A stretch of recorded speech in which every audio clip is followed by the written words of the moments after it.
In this video, let us discuss solve system of equations by graphing. Let's say meron tayong system, 3x plus y equals 2. And then yung isang system natin ay 2x minus y equals 3. So pag sinabi nating system of equations, ang ibig sabihin nun, hahanapin natin yung kanilang intersection point. Kasi sa intersection point na yon, alam natin ang intersection point ay nasa form ng x and y. So, ibig sabihin nun, nasasatisfy niya parehas ng equation na yan. Dahil parehas yan na linear equation, so, halimbawa, ito yung graph ng isa, tapos ito yung graph ng isa, ito yung kanilang solution.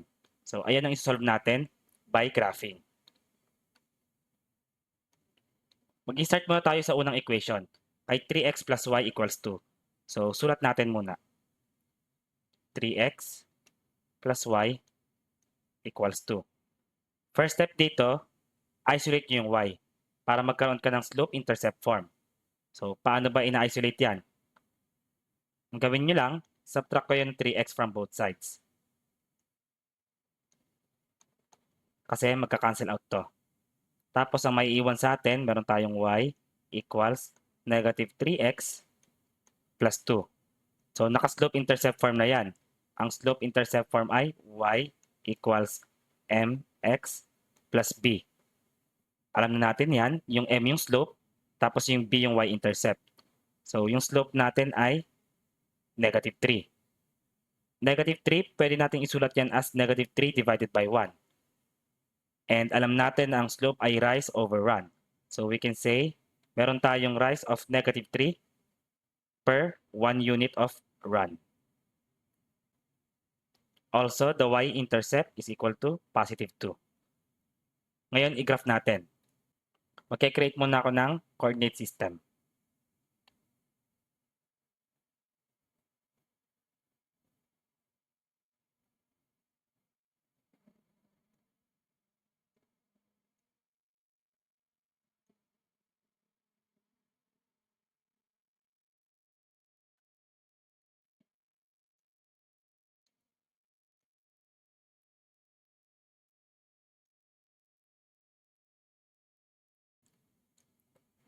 Okay, so i-plot natin. Mag-i-start tayo kay y-intercept, which is 2. So, ibig sabihin dito yan. And from y-intercept, gagamitin natin yung concept ni slope. Ang sabi, meron tayong rise of negative 3. So, that's 3 units downward per 1 unit of run. So, that's 3 units downward and then 1 unit to the right. Try natin. 3 units downward, so negative 3. And then 1 unit to the right. Tapos, ito yung point na yon. Connect natin by a single straight line.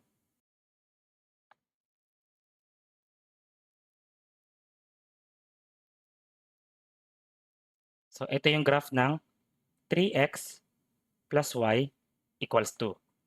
Ngayon, i-graph naman natin yung the other equation, yung kulay green. So, burahin ko muna to.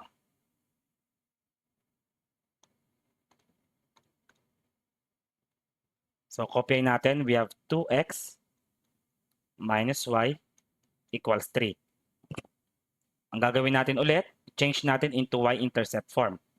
So, ang gawin natin, mag-add tayo ng y on both sides. So, plus y and then plus y para ma-cancel out to. Tapos, ang may iwan sa atin, meron tayong 2x equals y plus 3. Ngayon, alisin natin yung 3 dito para ma-isolate si y. So, subtract tayo ng 3 from both sides. Tapos, cancel to. Therefore, we have, balik na natin, y equals 2x minus 3. Bali, ang slope natin, y equals mx plus b ay, so m is equal to 2. And 2 is equivalent to 2 over 1. So, it means we have 2 units of rise per 1 unit of run. And also, yung y-intercept natin ay negative 3. So, mag-graph na tayo. Ang negative 3 ay dito, y-intercept. And then, gamitin natin yung slope niya, 2 units of rise per 1 unit of run. So, angat tayo ng 2 units. So this is 2. And then 1 unit of run. So dito rin siya. Ngayon, connect natin by a single straight line.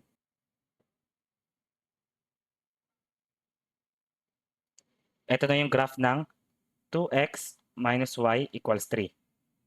Tapos kung mapansin natin, ang kanilang intersection point ay ito. At ang coordinates niyan ay 1 and negative 1. So ang solution nito ay 1 and negative 1. Mag-try pa tayo ulit. Burahin ko lang to.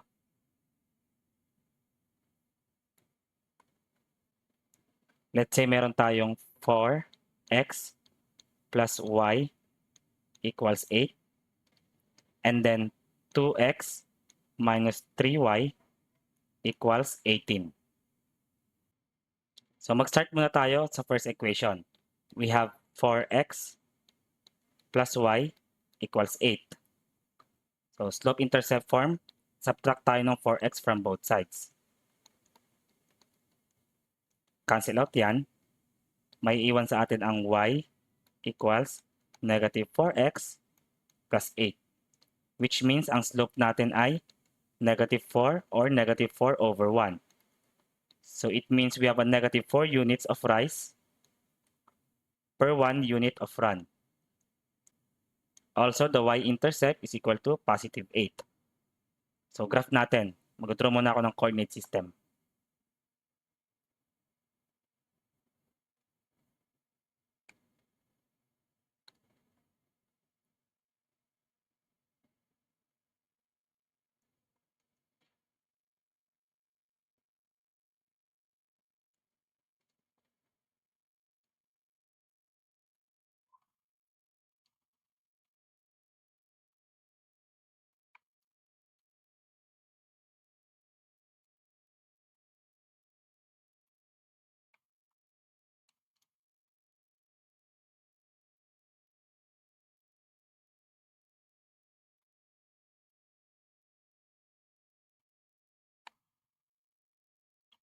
So plot natin muna si y-intercept which is positive 8. So dito.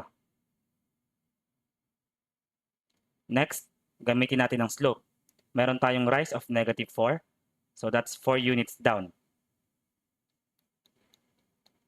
Yan, negative 4 yan. And then 1 unit of run. So ito. Ngayon, connect natin yan by a single straight line.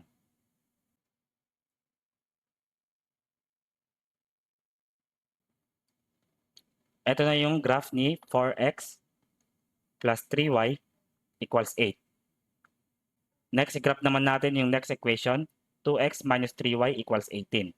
So, buburahin ko lang to.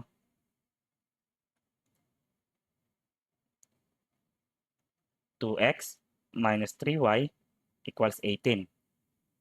So, para ma-isolate natin yung variable y, add tayo ng 3y on both sides. Cancel out yan. Ang may iwan sa atin, we have 2x equals 3y plus 18. Tapos, subtract tayo ng 18 from both sides. Cancel out to. And then, balik rin na natin yung equation. We have 3y equals 2x minus 18. And finally, para ma-isolate yung y, divide 3 on both sides. So, cancel out to. Therefore, we have y equals 2/3 x minus 6. So, ang slope natin ay 2 over 3. Which means meron tayong 2 units of rise per 3 units of run. And ang ating y-intercept ay negative 6. So, graph natin to. Y-intercept is negative 6. So, ito yung mga negative. So, this is negative 6. And then, 2 units rise. So, angat tayo ng 2 units. And then, 3 units to the right. Yan. Connect natin by a single line. So, ito na yung graph ni 2x minus 3y equals 18. And ang kanilang intersection point ay ito. ang coordinates nito ay 3 and then negative 4. So, the solution of the system of equation is 3, negative 4.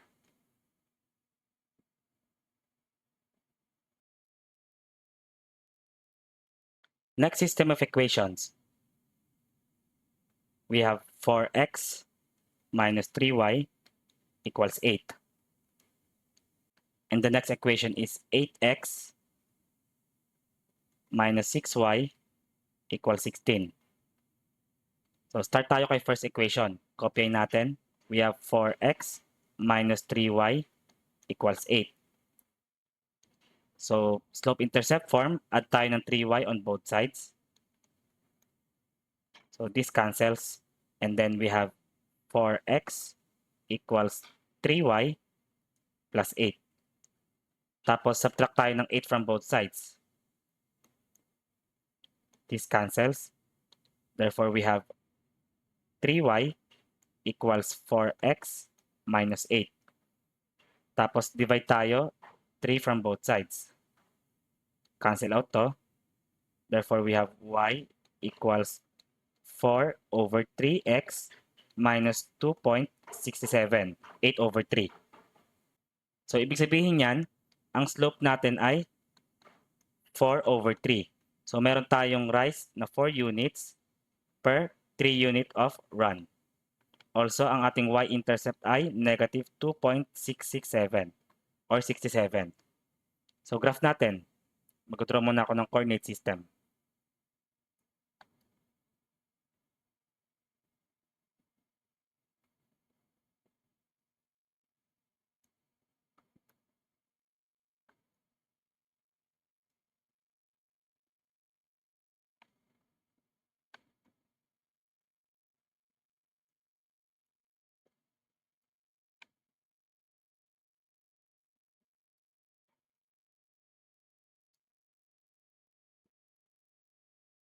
Okay, so si negative 2.667 na y-intercept, hindi yan eksakto, pero malapit siya sa negative 2.5.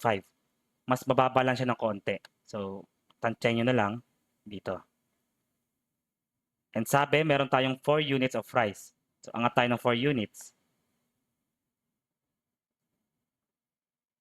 Yan. And then, meron tayong 3 units of run. So, dito. Mag-draw tayo ng straight line.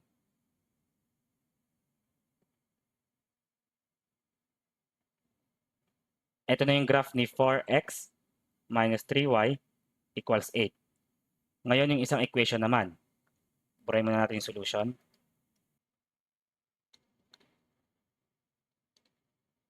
Next equation, we have 8x minus 6y equals 16. So, mag-add tayo ng 6y on both sides. Cancel out yan. Therefore, we have 8x equals 6y plus 16. Tapos, mag-subtract tayo ng 16 from both sides. Cancel out to. Therefore, we have 6y equals 8x minus 16. Ngayon, para i-isolate si y, divide tayo both sides by 6. So, cancel to. We have y equals 8 over 6 is also 4 over 3. Divide nyo parehas by 2. 4 over 3x minus, itong 16 over 6, that's also 2.667. Ngayon, mapansin natin na ang ating slope ay 4 over 3. So, that's 4 units of rise per 3 units of run. And ang ating y-intercept ay negative 2.667. So, kung mapansin nyo kanina, kung ibabalik nyo yung video, parehas lang siya dito. So, kung anong graph nito, ayun din yung graph niya. So, yan. Overlapping ang kanilang graph. But the question is, ano ang solution? Kasi sabi natin yung intersection ng solution. Paano kung overlapping ang kanilang lines? So, ibig sabihin, this has infinitely many solutions.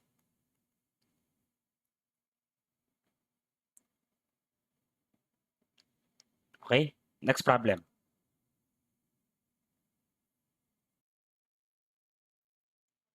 Say we have 2x plus y equals 4. And then yung isang equation, we have 2x plus y equals 1. So, alam nyo na ang routine. Rewrite muna natin ito into slope-intercept. Start tayo kay 2x plus y equals 4. So, itong si 2x, transpose nyo na lang sa kabila, so maging negative yan. So, we have y equals negative 2x plus 4. So, ang slope nito ay negative 2, tapos ang y-intercept ay 4. Negative 2 over 1, so that's rise over run.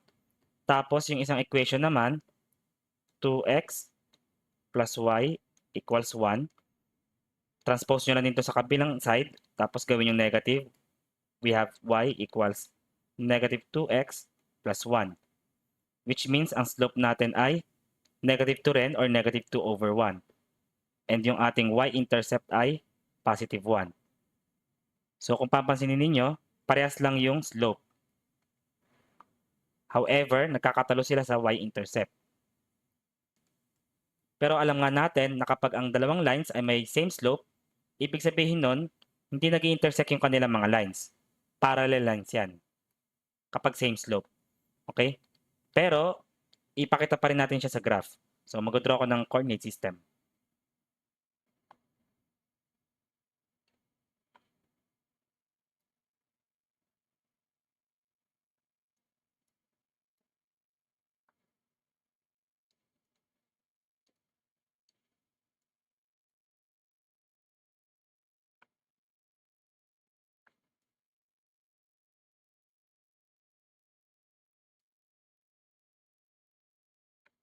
So, i-graph natin yung unang equation. So, ang y-intercept ay positive 4. So, positive 4 is right here. Tapos, ang slope ay negative 2. So, baba tayo ng negative 2 units and then run ng 1 unit. Ito ang kanyang line. Ulitin ko. Yan. Tapos, yung isa naman, ang kanyang y-intercept ay positive 1. At ang kanyang slope ay parehas din. Baba ng negative 2. So, assume natin ito ay negative 1. So, baba tayo ng negative 2 units and then run ng 1 unit. Dito.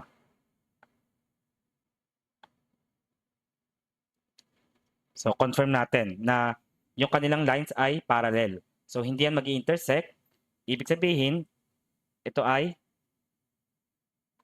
walang solution or no solution.